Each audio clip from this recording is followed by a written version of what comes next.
My project is, as noted, that's fine now. Okay, it's a project that I'm planning to use as basically to develop a program for teachers who are teaching fourth graders to 12th graders in South Africa. I did briefly tell you about the situation in South Africa, but I'd just like to highlight a few things in case you've forgotten. But South Africa, there are 11 official languages, but most schools prefer to teach in English because, English is an international language. And there are many races in South Africa, and that is an issue in South Africa. And I want you to note that because I'm going to ask you a question about it later. It's an important background in that sense. Now, teachers of language in South Africa have got the challenges like most teachers have, and I think the major challenge with South African English language teachers is the 1994 democratic transition, where many policies of teaching, education had to be done away with, and a new policy is in place. And one of the major issues in the policy is that they should teach through project-based pedagogy or project-based learning. And my project is therefore to help those teachers in South Africa to be able to empower them, as it were, to teach through project-based learning, right? The University of South Africa, of course, will be the main host, and there will be collaboration with the U.S. Embassy of South Africa. And the program, I'm proposing that I'll have a face-to-face program, which would be like a launch, piloting whether what I want to do works, and then an online course. The University of South Africa is a distance education university, and it teaches by distance. And for that reason, the course, for me to be able even to sustain it so that I can keep doing it over, I'd like to put it as an online course, which will run for 6 weeks.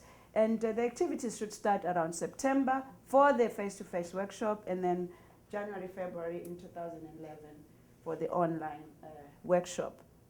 Now, the purpose of the training is basically to provide these teachers with an opportunity to revisit. The reason I say revisit, I don't want to assume that the teachers don't know anything, because they're already teaching the project. But what I know is that the report that was done in 2009 to review the curriculum that was done in 1997 was showing that teachers have a lot of gaps in as far as methodology is concerned. In fact, a number of teachers are not trained in methodology, let alone that the country has actually closed down all teacher training colleges, and universities are the only teacher training units, and not everybody goes to university. Those teachers who were trained before 1994 are struggling with the Bantu education, the Indian education, and they can't put everything together. So there is need for the teachers to actually share their experiences, their ideas, and get an opportunity to be introduced to these innovative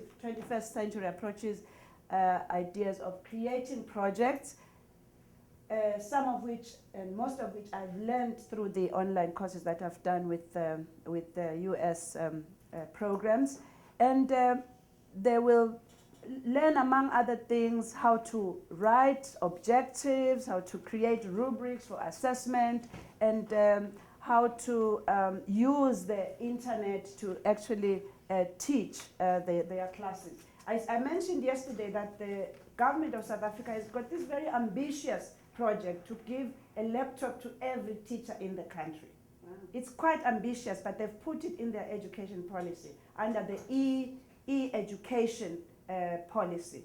They've started in some regions, and they've given out some computers. It remains to be seen how far it will go. So if this dream comes true, it means that teachers will have access to this technology, and therefore this would be an opportune moment to put this course in place. Now, these are the topics that I hope I will cover.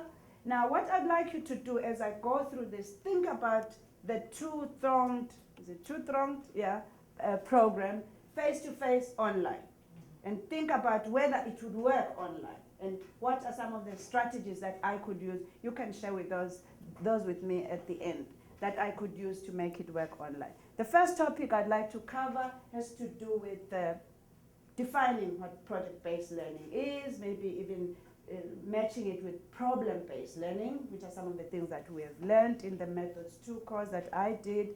And in that case, participants will come up with a clear idea at the end what project-based learning is all about. And of course, they'll be reflecting on what they are doing in the class because they are already doing it, you know, to see if the definitions that I would present to them, that they'll come up with, there is a match there.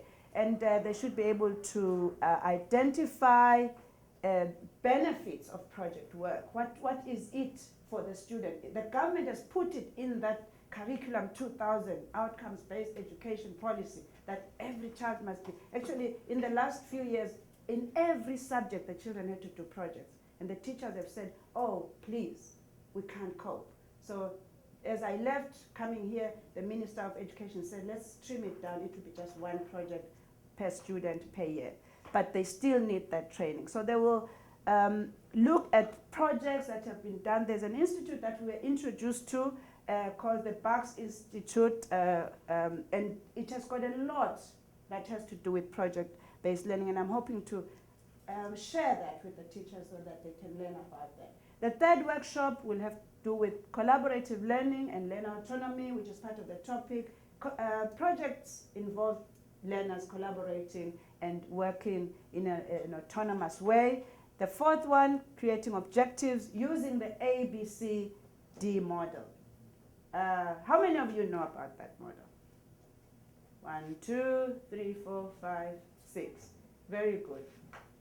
You are not the teachers now. You are my colleagues here at UNBC. I'm talking to you. You'll change roles later. So, and the third workshop, we'll be looking at alternative assessment, how to create rubrics. We had a very good session on rubric creation when we did that course, and it opened my eyes. And I've shared it with my colleagues at the university because we have a serious problem with rubrics in our distance education unit in my department.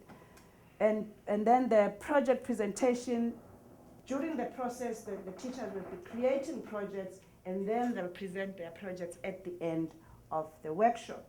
Now, the method that I propose to use is the cooperative learning and interactive learning. So they will work cooperatively, creating the project and interact with each other, sharing in groups and in pairs, and engaging in certain tasks in order to create the objectives and negotiate, you know, some of the accuracy of standards. There are a lot of standards in the South African education policy where they have to match, you know, this standard, match that standard. So we'd have to work around that whilst we're creating those objectives and see if this ABCD cannot help them, understand the creation of objectives even better.